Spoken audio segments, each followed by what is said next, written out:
Surat police commissioner અને range IG સાથે બેઠક કરવામાં આવી। જો કે લોકસભા ઇલેક્શન શાંતિપૂર્ણ થતા અધિકારીઓ સાથે બેઠક કરી હતી। સુરત પોલીસને પોલીસ વડા દ્વારા અભિનંદન આપવામાં આવ્યા હતા।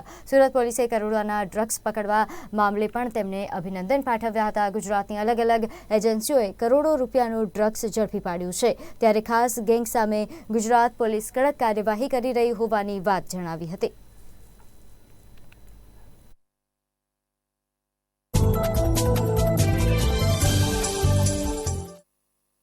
આપણે જાણીએ છીએ કે આ ડ્રગ્સના જે પ્રોબ્લેમ છે એ કોઈ સુરત શહેરનું પ્રોબ્લેમ નથી કે ગુજરાત રાજ્યનું પ્રોબ્લેમ નથી કે ભારત વર્ષનો પ્રોબ્લેમ નથી। આ તો ઇટ્સ એ ગ્લોબલ પ્રોબ્લેમ। એટલે આ જે લડાઈ છે એ વિશ્વ સ્તરીય લડાઈ છે અને એ લડાઈમાં ગુજરાત પોલીસના દરેક એકમ તરફથી ખૂબ સારી અને પ્રશંસનીય કામગીરી કરવામાં આવી છે। આ તબક્કે મને જણાવતા આનંદ થાય છે કે મોડલ કોડ ઓફ કન્ડક્ટ જ્યારથી ગુજરાત રાજ્યમાં આવ્યું લોકસભા ચૂંટણી અનુસંધાને, ત્યારથી ગુજરાત પોલીસના અલગ અલગ એકમો તરફથી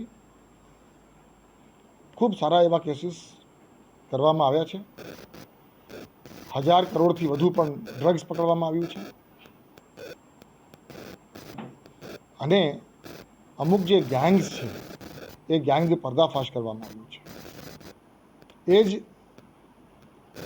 સિલસિલા, એ જ પ્રક્રિયામાં સુરત શહેર પોલીસ તરફથી પણ ખૂબ પ્રશંસનીય કામગીરી થઈ છે અને છેલ્લે જે એક એમડીના 1 કરોડના જે કેસ થયા છે એમાં પોલીસ કમિશનર શ્રી સુરત શહેર સાથે મારે આ અંગે ઊંડાણમાં ચર્ચા થઈ છે અને ટોપ ટુ બોટમ એપ્રોચ સાથે આ સમગ્ર ઘટનાની તપાસ થાય એના માટે એમના તરફથી તમામ જરૂરી મહેનત કરવામાં આવી।